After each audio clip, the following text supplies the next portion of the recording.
Sakhi the house of Kanchi weaves Telangana Andhra Pradesh. నమస్తే రమగారు. నమస్తే జయ. రమగారు, నవరాత్రుల్లో 4వ రోజులో ఉన్నాం. ఈ రోజు యొక్క విశిష్టత, ఈ రోజు అమ్మవారు ఏ అలంకరణలో ఉంటారు, మన పూజ విధానం ఏ విధంగా ఉండాలి? ఆశ్వయుజ శుద్ధ చవితి. ఈ చవితి 4వ రోజున సాధారణంగా మనం కాత్యాయని పూజ చేసుకుంటారు. అయితే మనకి కనకదుర్గా దేవాలయంలో విజయవాడ ఇంద్రకీలాద్రి మీద మహాత్రిపుర సుందరి అవతారం వలేస్తారు ఈరోజు. ఈ మహాత్రిపుర సుందరి అంటే అమ్మవారు అటు ఇటు సచామర రమావాణి సవిదక్షిణ సేవిత శివకామేశ్వరాంకస్థ శివ స్వాధీన వల్లభ ఈ స్వరూపాల్లో కనపడుతుంది. లలితాదేవి అనగానే మామూలుగా మనం ఎక్కడ కనపడతారు, ఏదైనా ఫోటోలో చూసేసరికి పరమేశ్వరుడు పడుకుని ఉన్నట్టు, అవును, ఆయన అంకం మీద తొడల మీద ముళ్ళో అమ్మవారు కూర్చుని ఉన్నట్టు, అది కూడా ఏమిటి ఇట్లా స్థిమితమైన రూపంతో పాశాంకుశాలు ధరించి, తర్వాత ఏమో చెరుకు విల్లు ధరించి, పుష్పబాణాలు ధరించి స్థిమితమైన ప్రశాంతమైన స్వరూపంతో కనిపిస్తుంది. చతుర్భుజిగా కనపడుతుంది అమ్మవారు. ఈ స్వరూపంలో ఉన్న అమ్మని ఈ రోజున మనకి కనకదుర్గ దేవాలయంలో చూపిస్తారు స్వరూపం. అయితే అమ్మవారిని మనం కాత్యాయని వ్రతం అని చెప్పుకుంటాం ఈ రోజున. ఈ కాత్యాయని వ్రతం ఏంటంటే శ్రీకృష్ణుణ్ణి భర్తగా పొందటానికి గోపికలు ఆచరించిన వ్రతంగా చెప్తారు. ఈ చతుర్థి నాడు మన త్రిపుర సుందరి అవతారమైనా చెప్పుకోవచ్చు అమ్మవారిని, లేదా కాత్యాయనిగా కూడా చెప్పుకోవచ్చు. ఎవరైనా వివాహం కావాల్సిన కన్యలు ఉంటే ఇంట్లో వాళ్ళతోటి కాత్యాయని వ్రతం, కాత్యాయని కథ చెప్పుకోవటమే. కాత్యాయని దేవి ఆమె స్వరూపంతో ఆమె కూడా ఇలా పాశాంకుశాలు, తర్వాత ఏమో పుష్పబాణ హస్తగానే కనపడుతుంది. ఆమె స్వరూపం కూడా ఇలాగే కనిపిస్తుంది. అయితే ఇక్కడ మహాత్రిపుర సుందరి అని ప్రత్యేకంగా చెప్తారు. పులిహోరని నివేదనగా ఇస్తారు అమ్మవారికి. బాగా అంటే మంచి కలర్ఫుల్గా ఉండాలన్నమాట పదార్థం, పసుపచ్చగా పచ్చటి పదార్థాలు. అమ్మవారికి మనం వేసుకున్న పసుపచ్చ లాంటిది కానీ, పసుపు కానీ, ఆ తర్వాత నారింజ రంగు, ఆరెంజ్ కలర్ కానీ, బాగా రిచ్ దట్టమైన నారింజ రంగు కానీ ఆ వస్త్రాన్ని సమర్పించవచ్చు. అయితే ఇప్పుడు కాత్యాయని వ్రతం గురించి చెప్తాం. కాత్యాయని వ్రతం గోపికలట. ఈ గోపకులంలో పుట్టిన ప్రతి కన్య శ్రీకృష్ణుడినే భర్తగా కావాలని కోరుకునే వాళ్ళట. ఈ భర్తగా కావాలి అంటే ఇది ఒక గోపిక కృష్ణుడు, ఒక స్త్రీ ఒక పురుషుడుగా చూడకూడదు. ఇప్పుడు గోపకులంలో పుట్టిన వాళ్ళందరూ కృష్ణుడికి మేనమరదళ్ళే అయ్యుండకపోవచ్చు. అందులో కొంతమంది బాబాయ్ కూతుర్లు, పింతల్లి కూతుర్లు కూడా ఉండొచ్చు. కానీ ప్రతి కన్యకకి భర్త కావాలి, కృష్ణుడే కావాలని, అలాంటి వాడు కావాలనిపిస్తుంది. మనం దీన్ని ఎట్లా చూడాలంటే ప్రతి మానవుడికి, ప్రతి జీవికి భగవంతుడు కావాలి. ప్రతి గోపిక ఒక జీవాత్మ, ప్రతి జీవాత్మకి పరమాత్మలో లీనం అవ్వాలని ఉంటుంది. అదే దీని గతి. నీకు తెలియకపోని కొన్ని జీవులకి, కొన్ని జీవాత్మలకి తెలుస్తుంది, నేను కాదు, నేను ఇక్కడ ఉండవలసిన వాడిని కాదు, ఈ శరీరం నాది కాదు, నేను భగవంతునిలోని ఒక అంశస్వరూపాన్ని, నాలోనే పరమాత్మ ఉన్నాడు, నన్ను నేను కాదనుకుని భగవంతునిలో నేను ఐక్యం అవ్వాలి అని ఒక ప్రాణికి తెలియచ్చు, ఒక జీవికి అర్థమవుతుంది. చాలామందికి అది అర్థం కాదు. ఏదో పరిగెడతాం, ఏదో చేస్తాం, వెంపర్లాడతాం, ఏదో కావాలనిపిస్తుంది. అది ఏమిటో అల్టిమేట్ గోల్ ఏమిటో అసలు మనకు తెలియదు. ఆ గోల్ తెలుసుకునేదాకా ఈ ప్రయాణం నడుస్తూ ఉంటుంది. మనం మళ్ళీ పుడుతూ ఉంటాం, మరణిస్తూ ఉంటాం. ఇక్కడ చేసిన పాపాలో పుణ్యాలో వీటి వల్ల ఇంకొంచెం ఉత్కృష్టమైన జన్మ వస్తుందో, కొంచెం నికృష్టమైనది వస్తుందో, ఏదో మనం చేసిన కర్మానుభవాన్ని బట్టి జనన మరణ చక్రం తిరుగుతూ వెళ్ళి ఎప్పుడో ఒకప్పటికి ఇది నేను కాదు అనేది అర్థమవుతుంది. ఆ అర్థం కావాలంటే గోపికలు భగవంతుడిని భర్తగా కావాలని భావించినట్టుగానే మనకి భగవంతుడు కావాలని భావించాలి. ఆ రకమైన తెలివిడి, లోపల తెలివి కావాలంటే ఇలా ఆరాధన చేయాలి. కాత్యాయనిని ఆరాధిస్తే మనకి పరమాత్మకి ఉన్న తేడా ఏమిటి? ఎక్కడ భేదం లేదు. మనలో ఉన్నవాడు పరమాత్మే, ఈ జీవాత్మ స్వరూపంలో ఉన్నవాడు ఆయనేనని మనకు అర్థమవుతుంది. ఆ అర్థం చేసుకునే తెలివిని సంపాదించుకోవటం కోసం ఈ రోజున త్రిపుర సుందరి అవతారంలో ఉన్నటువంటి కాత్యాయనిని పూజించాలి. చక్కటి కమ్మటి పులిహోర చింతపండుతోటి తయారు చేసి, రుచికరం చూడ్డానికి ఎంతో పంచవర్ణాలతోటి ఎట్లా కళగా కనపడుతుంది. పులిహోర అనగానే అందంగా ఉంటుంది. అవును. ఇంత చిత్రాన్నాన్ని అమ్మవారికి నివేదన చేయాలి. ఈ కాత్యాయనికి ప్రత్యేకంగా చెప్తారు ఎర్రటి పువ్వులతో పూజ, ఎర్రని గాజులు సమర్పించటం, కుంకుమ సమర్పించటం, ఎక్కువ మంది ముత్తైదువులకి ఈ రోజున మనం పూజించటం, మామూలుగా కన్యగా పూజ ప్రతిరోజు చేసుకుంటాం, ఏదో ఒక చేసుకుంటాం. కన్యని తెచ్చుకుంటాం. ప్రతిరోజు ఒకే రకం కన్య దొరికినా మనకి 4 ఏళ్ల పిల్లలే ఉన్నారు మన బిల్డింగ్ నిండా. మనం వయసులు చెప్పుకున్నాం కదా, 2 నుంచి 9 దాకా. అంటే ఓ రోజు 2వ అమ్మాయి 2 ఏళ్ళది, ఓ రోజు 3 ఏళ్ల పాప, ఓ రోజు 4 ఏళ్ల కన్య దొరుకుతుంది, దొరకదు. ఒకే వయసు వాళ్ళే ఉన్నప్పటికీ కూడా అదే మన ప్రాప్తం అనుకుని రోజుకొకళ్ళకి పెట్టుకోవచ్చు. ఏం చేస్తారు అమ్మగారి పిల్లలకి? కన్యకి కన్యకి ఎలాంటి పూజ చేస్తారు? కూర్చోబెట్టటము, ఆ. పాదాలకి ముందు కాళ్ళు కడిగిస్తాం. కాళ్ళు కడిగించి కూర్చోబెట్టి కాళ్ళకి పసుపు రాసి, పారాణి పసుపు సున్నము కలిపితే పారాణి తయారవుతుంది. అవును. కాళ్ళకి పసుపు రాయటం, పారాణి పెట్టడం. ఒట్టి పారాణి పెట్టకూడదు, పసుపు రాసిన పాదాలకి పారాణి పెట్టడం.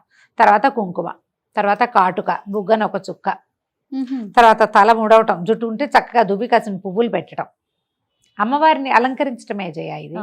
అలంకారం అయిన తర్వాత ఒక పీట మీద చక్కగా పొద్దుగా కూర్చోబెట్టి ఏదైనా తినడానికి పెట్టడం. మనం ఆ రోజు అంటే ఇది అమ్మవారికి నివేదన చేసిన ప్రసాదము పెట్టచ్చు, లేదా వీళ్ళకే భోగం ప్రత్యేకంగా తయారు చేసుకోవచ్చు. చేసి చక్కగా ఒక విస్తరి వేసి ఏదో ఒక పదార్థం చేయకూడదమ్మా.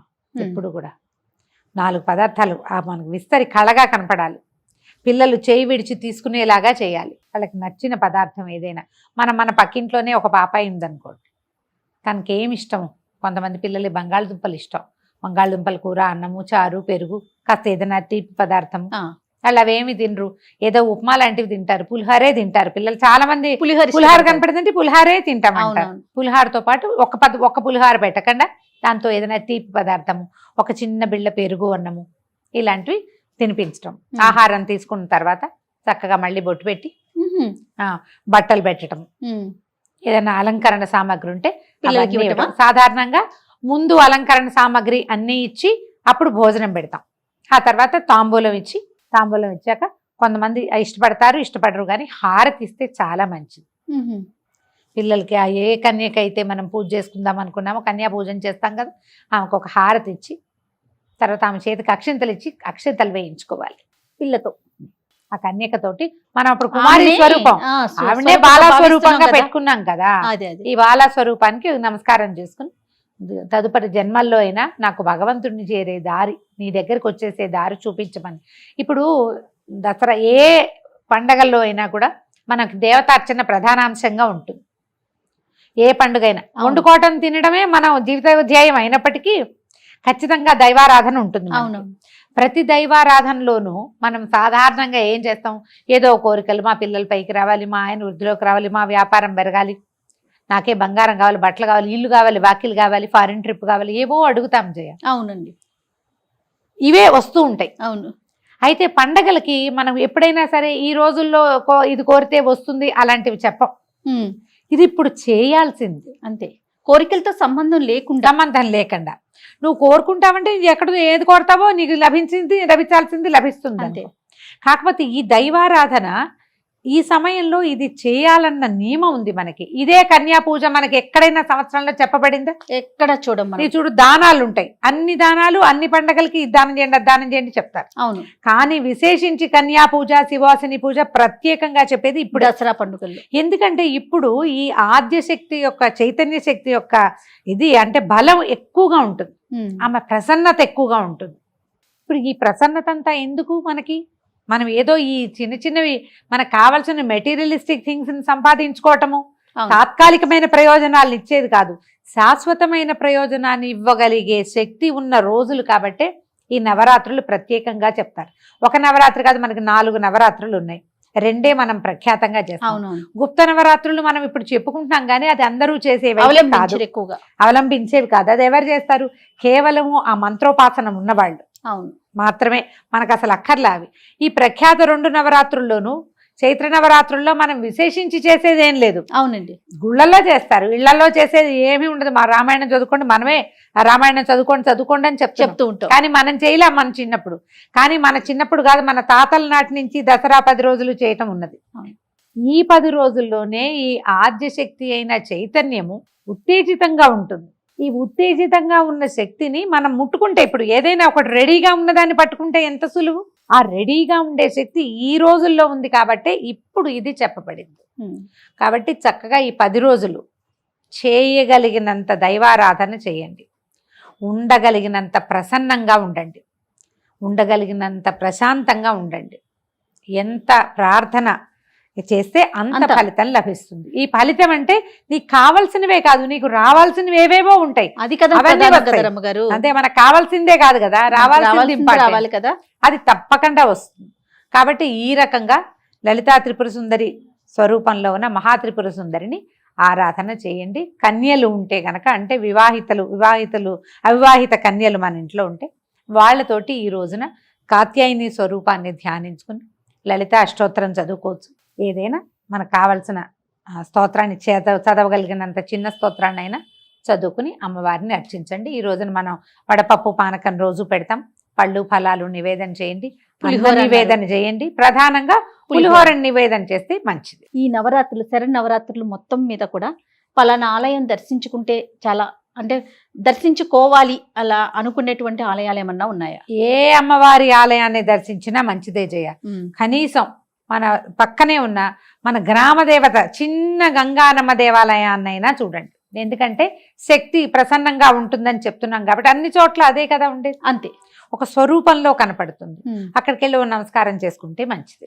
ఈ శరన్నవరాత్రులు అన్ని రోజులు కూడా మనం తలస్నానం చేయాలి, అలాంటి నియమాలు ఏమన్నా ఉన్నాయండి? అంటే మనం కార్తీకంలో తలస్నానం ప్రధానంగా అనుకుంటాం, అట్లాంటి నియమాలు ఏమన్నా ఉన్నాయంటారా? దీనికి అట్లా ఏం చెప్పరు చేయాలి, అలా ప్రత్యేకంగా ఏం లేదు. మీరు ఏదైనా అశుచి పడితే, బయటికి వెళ్తే, ఎవరితోటైనా కలవకూడని వాళ్ళతో కలిసామని అనిపించినప్పుడు తలస్నానం చేయాలి, కానీ లేకపోతే అక్కర్లేదు. మనం మొదటి రోజున తలస్నానం చేసుకుని మొదలు పెట్టుకుంటాం కదా, మీ అవకాశాన్ని బట్టి చేసుకోవటమే. కానీ దీనికి ఇలాంటి నియమం అయితే లేదు. ఈ 2 పూట్ల స్నానం చేయాలా ఇలాంటివి కూడా అడుగుతారు. మధ్యాహ్నం మంచాల మీద పడుకున్నా, మంచం మీద పడుకుంటే మధ్యాహ్నపు నిద్ర అసలు పనికిరాదు. ఈ నక్తాలు కానీ ఉపవాసం కానీ చేసేటప్పుడు. ఇప్పుడు ఏదో చిన్న లేత నెలల గర్భమో, లేకపోతే చిన్నపిల్లలు ఉన్నవాళ్ళు, ఏదైనా చిన్న బద్ధకం ఉన్నవాళ్ళు, శీతాకాలం వచ్చేస్తోంది కాబట్టి కాస్త ఒళ్ళు బరువుగా ఉన్నవాళ్ళు, ఇలాంటి వాళ్ళకి కాస్త ఏమైనా ఇబ్బందిగా ఉండి మధ్యాహ్నం పడుకుంటే సాయంకాలం ఒక చెంబు నీళ్లు పోసుకుని అప్పుడు దీపారాధన చేసుకుంటే మంచిది.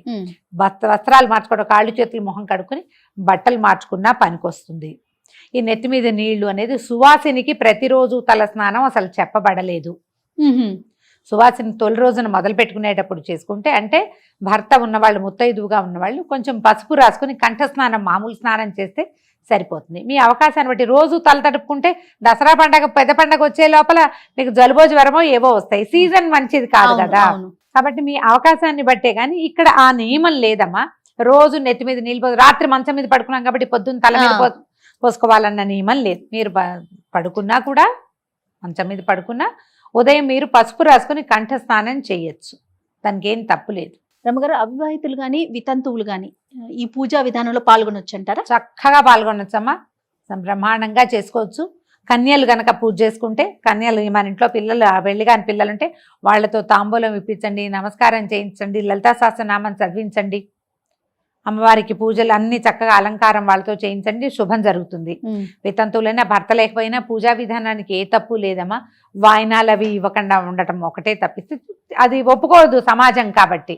మిగిలినవన్నీ చేసుకోవచ్చు. మీరు చక్కగా ఇంట్లో పూజ చేసుకోవచ్చు, రోజు లలితా సహస్రనామం చదువుకోవచ్చు, ఏ తప్పు లేదు దానికి. రమ్మగారు, శరన్నవరాత్రులు మొత్తం కూడా మొదటి రోజు నుంచి చివరి రోజు వరకు కూడా స్త్రీలు పాటించాల్సిన నియమాల గురించే మనం మాట్లాడుకుంటున్నాం. ఇక్కడ పురుషుల పాత్ర ఏంటండి? అంటే యాక్చువల్గా ఇది ఇళ్లల్లో ఉండే విధానం అయితే పురుషులది ప్రధాన పాత్ర జయ. వాళ్ళది ప్రధాన పాత్ర. వారి ఇంట్లో దేవతార్చన ఉంటే, వాళ్ళకి మంత్రోపాసన ఉంటే, ఉపదేశం ఉంటే ఖచ్చితంగా వాళ్ళు మంత్రోపాసన చేసుకోవాలి. అమ్మవారిని నిలబెట్టడము, కూర్చోబెట్టడం సమస్తము మగవాళ్లే చేస్తే, పరిచర్యే ఆడవాళ్ళు చేసే విధానం ఉండేది.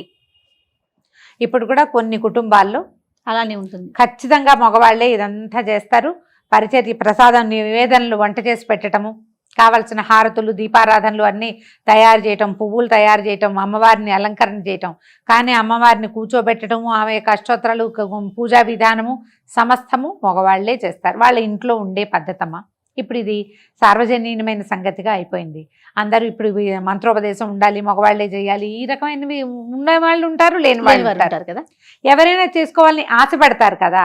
లౌకికమైన వ్యవహారంగానే ఇది పరిణమించింది కాబట్టి మనం ఆడవాళ్ళు కూడా చేసుకోవచ్చు. దానికి ఏం పెద్ద మగవాళ్ళు చేయాల్సిందేనని ఖచ్చితంగా వాళ్ళకి అవకాశం లేదు, అలవాటు లేదు, ఆ రకమైన ఆచరణ తెలీదు. అప్పుడు ఎందుకు వాళ్ళని ఇందులోకి లాగటం? మీరు నేర్చుకుంటున్నారు, తెలుసుకుంటున్నారు. ఎవరో ఒక గురువులో, టీచర్లు మంచి వాళ్ళు 4 మాట మంచి ముక్కలు చెప్పే వాళ్ళ దగ్గర తెలుసుకున్నప్పుడు మీరు తెలిసిన విధానంగా చేయండి. వాళ్ళతో దండం పెట్టించండి. మీరు ఇంట్లో పూజ చేసుకునేటప్పుడు మీరు ఏదైనా ఒక నియమం పెట్టుకున్నారు, ఈ రకమైన ఆహారమే వండాలి అని, మగవాళ్ళు దాన్ని గౌరవించినా వాళ్ళు పూజ చేసినట్టే. అంతే. దానికి వాళ్ళు ఒప్పుకుంటే నువ్వు ఈ పూజ నువ్వు చేసుకో, నాకు కావాల్సింది నాకు చేయాల్సిందేనన్న మాట అంటే ఇక ఏం లేదు, మీ దారి మీది వాళ్ళ దారి వాళ్ళది. అట్లా కాకుండా దానికి వీళ్ళు గౌరవంగా ముందుకు వెళ్తే భక్తిభావంతో ముందుకెళ్ళి అలాగే ఇవిడేదో చేసుకుంటోంది కాబట్టి మనం ఇతరత్ర వ్యవహారాలకు దిక్కకూడదని వాళ్ళు కనుక భావించారనుకో, వాళ్ళు పూజలో పాల్గొన్నట్టమ్మా. అప్పుడు బాగా చెప్పారు, వాళ్ళు పూజలో పాల్గొన్నట్టే.